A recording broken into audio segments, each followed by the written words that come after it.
척추분리증은 척추뼈를 서로 연결해주는 부위가 분리되어 척추가 불안정해지는 상태로 선천적인 결함 또는 잘못된 자세와 과격한 운동 등이 원인이 됩니다. 척추분리증은 초기에는 큰 통증이나 이상을 느끼지 못하지만 나이가 들고 상태가 심해질 경우 척추전방 전이증으로 이어져 허리와 다리 통증을 일으키게 되는데요. 평소 올바른 자세와 척추 강화 운동이 예방에 도움이 되며 증상이 심해질 경우 수술이 필요할 수 있으므로 초기에 전문의 도움을 받아 적절한 치료를 받는 것이 중요합니다. MBC 충북 닥터공감은 도민에게 정확한 건강정보와 지역 전문의 건강상담을 제공합니다.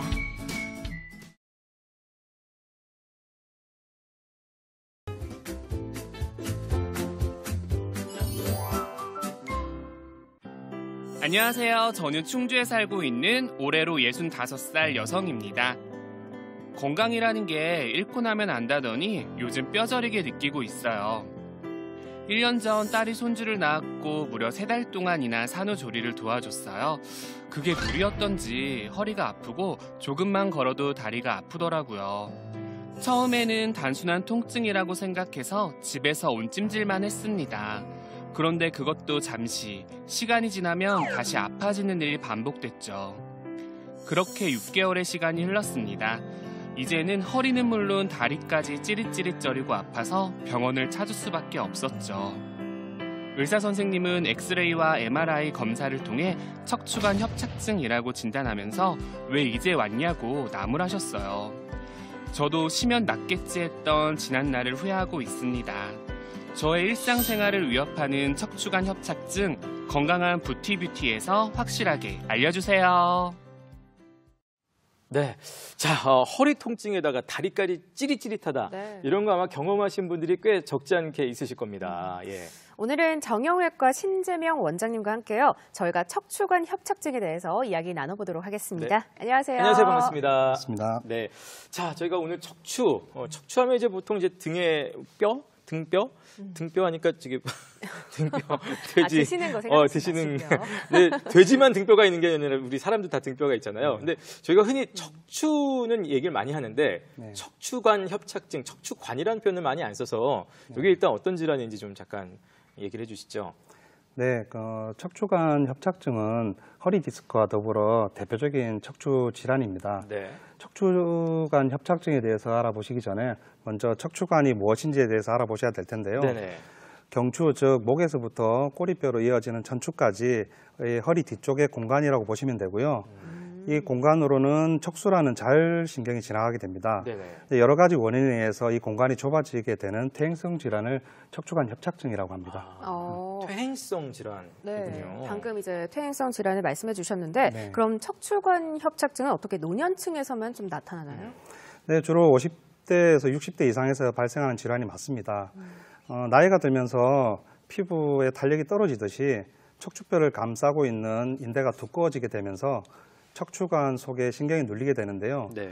물론 선천적인 원인도 있을 수 있지만 주로 노화가 주된 원인이 되겠습니다. 또한 여성분들이 남성들에 비해서 2배 이상의 발병률을 보이는데요. 그 원인으로는 폐경 이후에 호르몬 불균형의 원인이 될 수가 있고 또 여성분들이 남성에 비해서 허리 주위의 근력이 약하게 되면서 그런 발병률을 보이고 있습니다. 그렇군요. 오늘 사연도 사실 65세 여성분이시거든요. 네, 예. 맞아요. 그래서 정말 뭐 허리 통증이나 아니면 다리 저림을 호소하셨는데 사실 이런 통증들이 좀 흔한 것 같다고 생각이 들거든요.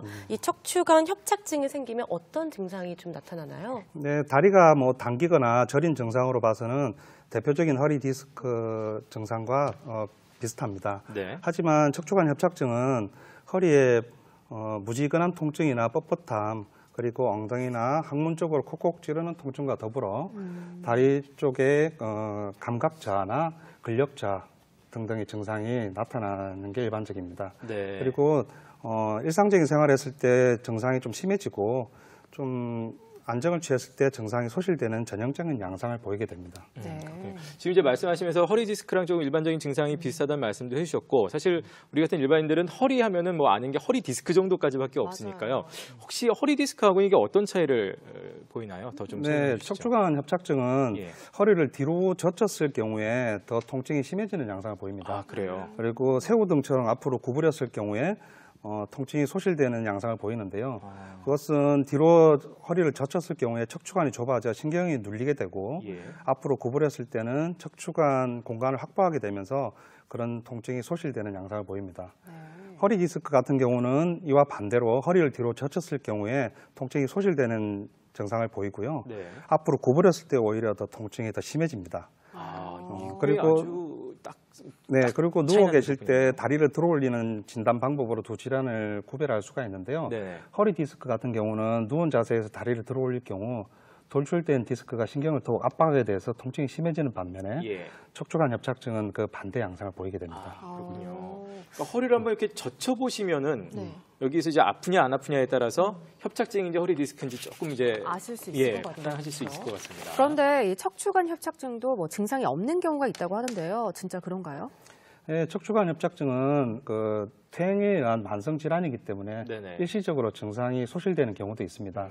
하지만 여러 가지 유발 요인이 발생을 하면 악화와 감소를 반복을 하게 되면서 퇴행으로 진행하게 되는데요. 하지만 척추관 협착증은 허리 디스크와 달리 한 번 발생한 질환은 저절로 소실되지는 않습니다. 그래요. 퇴행성이라서 그런지 굉장히 좀 서글퍼지는 그런 질병이네요. 마음 뭔가 그렇죠. 예, 예. 그래서 이 척추관 협착증은 뭐 엑스레이나 CT 촬영으로도 뭐 진단이 나오긴 하나요? 네, 엑스레이나 CT를 통해서 척추뼈의 구조나 골절 유무를 진단할 수가 있고요. 네. 디스크 간격이 좁아진 영상을 통해서 간접적으로 퇴행성 변화를 유추할 수는 있지만 척추관 협착증을 진단하기에는 좀 무리가 있고요. 예. 반면에 MRI 검사는 어디서부터 척추관이 좁아져 신경을 눌리고 있는지 진단이 가능하고요. 네. 증상이 없는 협착 같은 경우도 알 수가 있으며 척추뼈 주위의 인대나 근육, 힘줄을 보여주기 때문에 세세한 진단이 가능하다고 보시면 되겠습니다.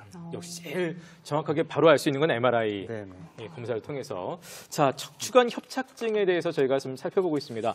척추라는 부위가 워낙 좀 조심스러운 부위이기 때문에 이게 퇴행성 질환이라고는 하셨습니다만 이게 진짜 치료는 어떻게 할 수 있는지 척추 쪽이면 왠지 다 그냥 수술해야 될 것 같고 그런 생각도 들거든요. 어떻습니까? 협착증이 많이 진행이 돼서 하지에 마비 소견을 보이거나 척추 종양이나 감염성 질환이 발생했을 경우에는 수술적 치료를 고려해 볼 수 있습니다. 네. 하지만 초기 협착증 같은 경우는 비수술적 치료와 관리만으로도 충분히 호전이 될 수가 있는데요. 그렇군요. 가벼운 협착증 같은 경우에는 네. 소염 진통제나 근육 이완제 같은 보존적 치료를 시행해 볼 수가 있고요. 급성 증상이 소실된 이후에 운동 치료나 도수 치료를 통해서 통증 완화를 기대해 볼 수 있습니다. 예. 하지만 환자분들 개개인의 상태나 정확한 진단에 따라서 치료 방향이 틀려지기 때문에 수술적 치료가 우선시 고려되는 것은 아닙니다. 조금 전에 화면 보니까 약간 저희 익히 하는 필라테스 같은 동작이 나왔는데 맞아요. 저거는 필라테스는 아니죠. 네네. 저기 도수 치료 네, 도수 치료를 하는 한 장면입니다. 장면. 예. 사실 저희 할아버지께서 척추관 협착증이셔가지고요. 네. 그렇게 많이 걸으세요. 네. 근데 실질적으로 이게 걷기 운동에 도움이 되나요? 네, 척추관 협착증은 퇴행으로 인한 질환이기 때문에 네네. 허리 주위 근육이나 인대가 많이 두꺼워지고 뭉치는 현상이 발생을 합니다. 예. 이 뭉친 근육이나 인대를 풀어주는 운동이 걷기 운동이라고 보시면 되는데요.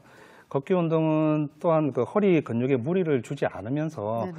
허리 근육을 풀어주기 때문에 우리가 척추관 협착증 환자분들에게 권유하는 아주 좋은 운동이라고 보시면 걷기 되겠습니다. 운동이요. 네. 그럼 많이 걸으셔야 되겠네요. 네. 예. 모든 말씀 좀 쭉 들어보니까 척추 관리 잘해야겠다 이런 생각이 네네. 들어요. 근데 이 척추 건강을 지킬 수 있는 생활 습관 같은 게 있을까요? 척추에 좋지 않은 습관은 피하시는 게 좋겠죠. 장시간 앉아있는 동작은 누워있거나 서있는 경우보다도 허리에 더욱더 무리가 가는 동작이고요. 네. 그래서 장기간 앉아서 공부하시는 분들이나 사무직 같은 경우에 간간히 일어나셔서 걷기 운동이나 예. 스트레칭을 겸해 주시는 게 좀 도움이 되실 수가 있고 어쩔 수 없이 장기간 앉아 계셔야 되는 분들 같은 경우에는 골반을 허리 등받이에 바짝 붙이고 네. 허리를 편 상태에서 바른 자세를 유지해 주시는 것이 도움이 됩니다. 네. 특히 다리를 꼬고 앉는 동작 같은 경우에 골반이 틀어지고 척추에 무리가 가기 때문에 여러 가지 근골격계 질환이 발생할 수 있는 원인이 될 수 있습니다. 다리 안 꼬고 허리 여기서 이런 얘기 나오면 저희도 모르게 이렇게 펴게 안전하게 돼요. 진행하면서도 이렇게 펴게 되는데 네. 선생님도 옆에서 뵈니까 조금 펴신 것보다 약간 구부정하게 앉으셨던 것 같은데 바짝 펴주시길 네. 바라겠습니다. 자, 오늘 척추관 협착증에 대해서 여러 가지 좀 살펴봤는데요. 마지막으로 못 하신 말씀 좀 듣겠습니다. 네, 그 협착증이나 디스크로 인한 신경의 협착이나 눌린 증상은 신경을 풀어주거나 이제 염증을 가라앉히는 치료를 해볼 수가 있는데요. 치료를 해서 통증이 완화가 되더라도 척추 질환에서 모두 벗어날 수 있는 것은 아니고 그 이후에 관리가 더 중요하다고 말씀드릴 수 있습니다. 네. 환자분들 같은 경우에 척추 치료 이후에 병이 언제 재발하나요 하고 여쭤보시는 분들이 계시는데요. 병의 재발 같은 경우는 치료 이후에 퇴행된 디스크나 인대, 근육들에 대한 재활 치료와 병행을 해주면서 꾸준한 관리를 해줘야지 재발하지 않는다고 보시면 되겠습니다. 네. 예, 바른 자세와 꾸준한 운동, 건강한 허리 유지하시면 좋겠습니다. 네. 이 치료 후에 관리도 중요하고 또 예방도 중요하다고 하는데요. 요즘 장시간 우리가 앉아서 근무하시는 분들 참 많잖아요. 네네. 간간히 좀 일어나서 스트레칭도 해주시고 또 네. 올바른 자세 꼭꼭 지켜주시면 좋겠습니다. 저희도 이렇게 막 걸어가면서 좀 진행을 해야 되겠어요. 예. 일어날까요? 자, 예. 오늘 도움 말씀 주신 우리 정형외과 신재명 원장님 감사드리겠고요. 우리 이혜정 리포터도 수고하셨습니다. 두 분 감사합니다. 네, 고맙습니다. 감사합니다.